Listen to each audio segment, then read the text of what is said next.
Like you could be, that's useful now. But at that point in time, I did not realize the significance of it in general. But I will say that the cultural impact of having bullies in my life and that place being my home definitely um created a part of me that I had to like learn to love even more, because it wasn't Guyana. I can't sit and lie and say, oh, like Guyana is like my home. I left there when I was 3. That is not where home originally is for 3-year-old Sarita. So yeah. Yeah, I don't know if y'all was thinking this. I'm thinking it. Like, what's one thing? What's one of your best memories growing up in Belize? As one of your best or worst memories when you came to the U.S. What's one thing that stuck out to you? Oh yeah. So best memory is actually very sentimental. I don't know how sentimental we get on here, but I actually had a friend, Natalia. Because very Caribbean of me, I don't know how to swim. So we used to live right by the water, and so I would go in the mornings with this young girl. Her name was Natalia, and I would always go in the water with her. And because the water was very shallow in the mornings, I would try to like swim with her, but because the water was shallow, you would hear the manatees. So when I would duck my head under the water, I would hear the manatees in the mornings, and that was just such a beautiful moment. And it would rain, and like having my only friend there. I think now as I got older, I found out that as I got older, I found out that there were people of color on the other side of Belize. I said, oh shit, there's Haitian people over there. There's French Creole people over there.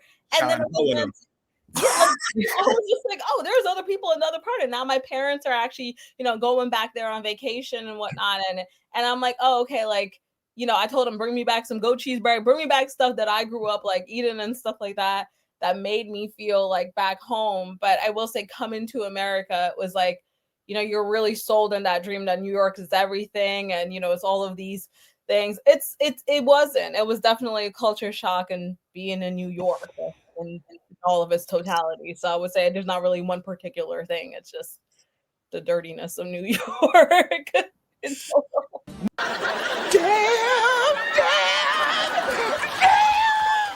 You talking about Brooklyn, maybe, not the Bronx. Oh no, I grew up in Queens. So not the dirtiness is crazy. Queens equals clean. The dirtiness is crazy. Yeah. Something about my black eye. Okay. I live in a neighborhood. So I guess because I want to know, like, what's a really good memory, like when you now you're here in America, you're in New York, like what's one of those first like really good memories you had, like, and that I'm gonna add part 2 that established like you feeling like at home.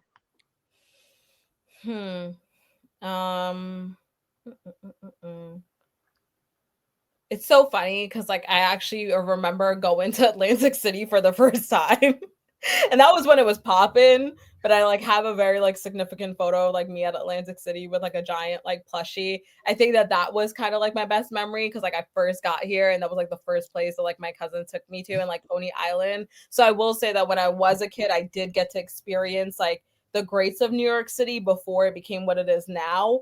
And now when I go to Atlantic City, it's not the same, but that energy of like New York City and the vibrancy, that I will say is like my best memories of like getting to experience the joy of New York City before that. So Coney Island and Atlantic City in that regard. I didn't know where the hell I was going, but I was just like, I realized, damn, what city type far, all those tolls and shit, but then now I'm like, oh, that was really nice. Like, riding a cyclone and doing all of that. So definitely I will say those were some of the aha moments, so yeah.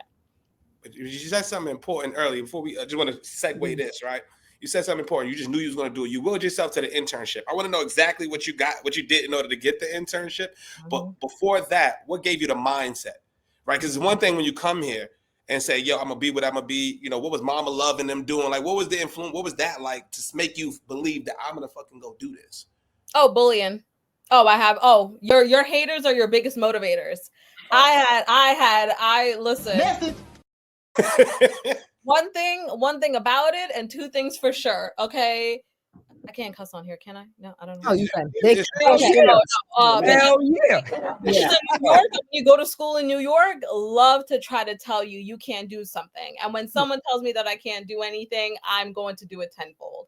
So basically, I did have people in school tell me, you're never going to meet the Jonas Brothers. You're never going to do this. And when you tell like a young kid that you're never going to meet their favorite celebrity or whatnot, you're like, yes, I will. And you're like, fuck, I don't know how to do that.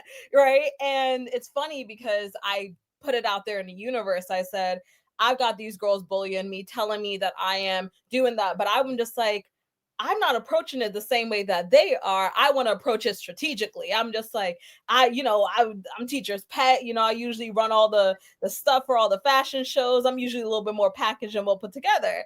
So I had it in my mind that I said, I'm going to go, see where Miley Cyrus was playing on the Today Show, which was actually further down the block in like Columbus Circle, like from Columbus Circle when you're on Central Park. So one summer, I basically said, I'm going to spend that summer looking for the Jonas Brothers. And it's funny because this is how, and this story actually does come into true full alignment. When I went that summer, that day, didn't see Miley Cyrus. I walked all the way up the block to the Trump Hotel, to where they were staying at the time. It was New York City. This was years ago. And I went there, and just so happened their tour bus was there. And within 5 minutes of standing there, nobody else was there. Kevin Jonas and Nick Jonas came out of that hotel, and I have a photo with both of them. No anything crazy. And I met them and got a great photo. And the photo signed me one of my largest beauty deals to this day. So to this day, you never know who you are going to meet. And that's the reason why being nice to everyone, unless they give you a reason not to be nice to them, is exactly the reason, why. Like, I didn't have like a great camera. So she took the photo for me. She sent it to me on maybe MySpace, Facebook, wherever it was at the time.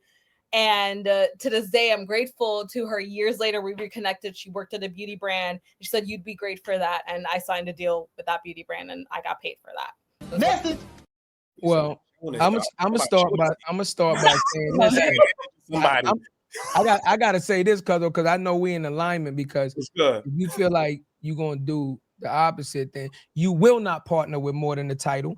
You cannot partner with more than the title, because you're not good enough. You're not good enough to partner with more than the title and us do a brand deal and us make something happen, because you're just not good enough. It's impossible. This is bullying. I'm not a fan of this. He used to be real bully back in the day. He's changed. No, but that's one of the for all the things that New York City isn't. I'm glad you brought that up. That is something that actually New York City is very famous for, because I want to say it's the unofficial capital of the United States. People want to argue, but it's really the unofficial capital of the United States. You want to make it in music, you come to New York. Fashion is New York. The money runs through New York. Everything runs through New York. So the reality is what you said. You never know, especially walking around the areas in which they are famous for doing business in certain things. There's always celebrities. There's always people of influence walking up and down the street, getting a cup of coffee, getting something to eat, and things of that nature. So just you being in those areas, a lot of times you'll bump into people if you recognize them. And, like you said, it's up to you to have the courage to, not bombard them, but go up and say, hey, man, this is who I am. And, can I get a picture? Or I'd like to introduce myself. So New York is definitely good for that. If you have the energy and the courage to do that. So kudos to you for, stepping outside your box, so to speak, right? Your comfort zone in a place that clearly you don't know, right? You had to get directions to go there, and right, it probably was a journey for you to get there and say, but this is what I'm gonna do. And look, it actually turned out for you. So I like that. That's just real. Yeah. I was gonna go back to how'd you get that? What you do for the internship? Yeah. Mhm. Okay, That so was my next question. Yeah. you say it like what I do for the internship.